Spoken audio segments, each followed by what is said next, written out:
Supreme court में article 63 है नजरसानी अपीलों पर समाअत। बैरिस्टर अली जफर का एक बार फिर बेंच पर एतराज। मौक़िफ़ इख्तियार किया कि यह बेंच गैर आईनी है, तमीमी ऑर्डिनेंस के मुताबिक भी दुरुस्त नहीं। कानून कहता है 3 रुकनी कमेटी बैठकर बेंच बनाएगी। कानून में कमेटी के 2 मेंबरान के बैठकर बेंच बनाने की गुंजाइश नहीं। चीफ जस्टिस ने कहा, कल आपकी जमात ऐसा कानून बना दे तो क्या मैं कह सकता हूं मुझे पसंद नहीं? ये जजेस की पसंद या नापसंद की बात नहीं। सुप्रीम कोर्ट ने बेंच पर एतराज मुस्तरद कर दिया। रिमार्क दिए, हम सबका मुश्तरका फैसला है, बेंच पर एतराज को मुस्तरद करते हैं। जो 4 रुकनी बेंच 30 सितंबर को बैठा, वो बेंच किसी ने तश्कील दिया ही नहीं था। अली जफर ने कहा कि बेंच तश्कील देने वाले मेंबरान खुद ही एतराज को कैसे मुस्तरद कर सकते हैं। चीफ जस्टिस ने रिमार्क दिए, अगर ऐसा है तो फिर जजेस कमेटी के अरकान किसी बेंच में ही ना बैठ सकें।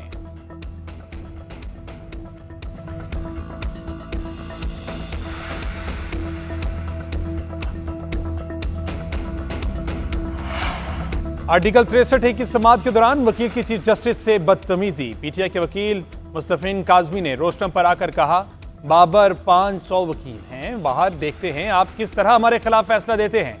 चीफ जस्टिस ने कहा, आप हमें धमकी दे रहे हैं, पुलिस को बुलाएं और इस बंदे को बाहर निकालें। चीफ जस्टिस ने रिमार्क्स दिए, एक साबिक चीफ जस्टिस ने कितने अरकान पार्लियामेंट को जेल भेजा?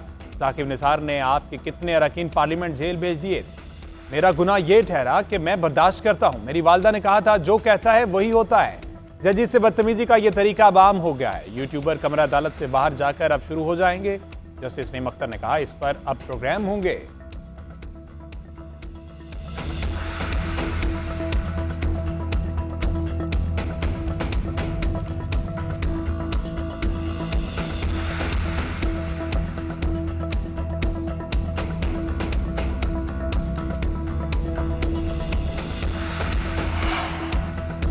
एक शख्स को रिलीफ देने के लिए फैक्ट्रियां खोल दी गई। सादिक अमीन का सर्टिफिकेट दिया गया। बानी पीटीआई ने एक जलसे में खातून जज को धमकी दी। उस वक्त अदालतें क्यों खामोश थीं?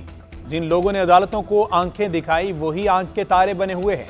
सूबाई वजीर शर्जील मेमन की बानी पीटीआई पर तनकीद। बोले, अदालतें ख्वाहिशात पर फैसला नहीं करती। इफ्तिखार चौधरी ने रिकॉर्ड फैसले दिए, अरबों का नुकसान हुआ। इफ्तिखार चौधरी, साकिब निसार और उमर अता बंदयाल से हिसाब लेना चाहिए। फिलहाल भुट्टो चाहते हैं आईनी अदालत पर सबका इत्तेफाक हो, चाहते हैं कोई भी आईनी अदालत का जज है, हमें एतराज नहीं।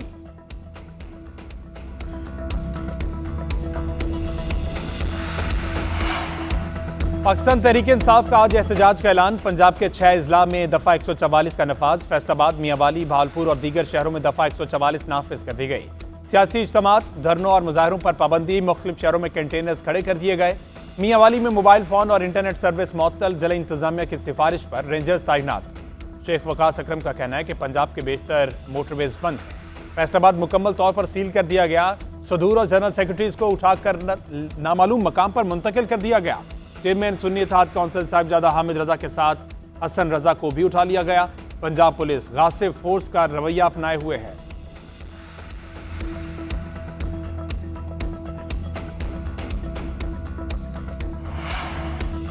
पीटीआई ने सियासी जमात का रवैया ना हुकूमत में अपनाया ना ही ऑपोजिशन में। कभी शॉर्ट तो कभी लॉन्ग मार्च, कभी इस्लामाबाद का घेराव किया तो कभी हुकूमत तोड़ दी। पीटीआई का ये रवैया सियासी नहीं है। वज़ीर आज़म के मुशीर राना सनाउल्लाह कहते हैं कि पीटीआई मुल्क में अनारकी, तशद्दुद और अफरा तफरी चाहती है। पीटीआई को रोकना आइन, कानून और जमहूरियत के लिए जरूरी है।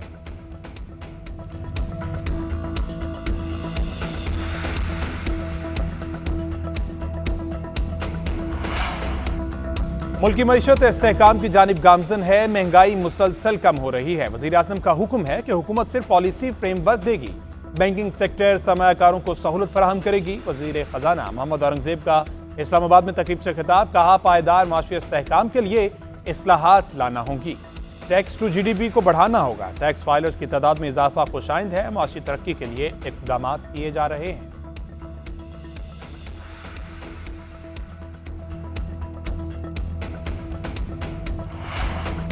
पेट्रोलियम मसनूआत की कीमतों में कमी का रिलीफ आवाम को मुंतकिल कर दिया गया। वज़ीर इत्तलात अज़मा बुखारी कहती हैं, किरायों में 20 से 190 रुपये तक कमी की है। लाहौर से कराची 190, लाहौर से पेशावर 50 और लाहौर से रावलपिंडी तक 20 रुपये कमी कर दी। पंजाब वाहिद सूबा है जहां पेट्रोल सस्ता होने पर किराए कम किए जाते हैं। मुसलसल 5वीं मरतबा कीमत कम होने पर किराए कम किए। बाकी सूबे भी ये इक़दाम करें।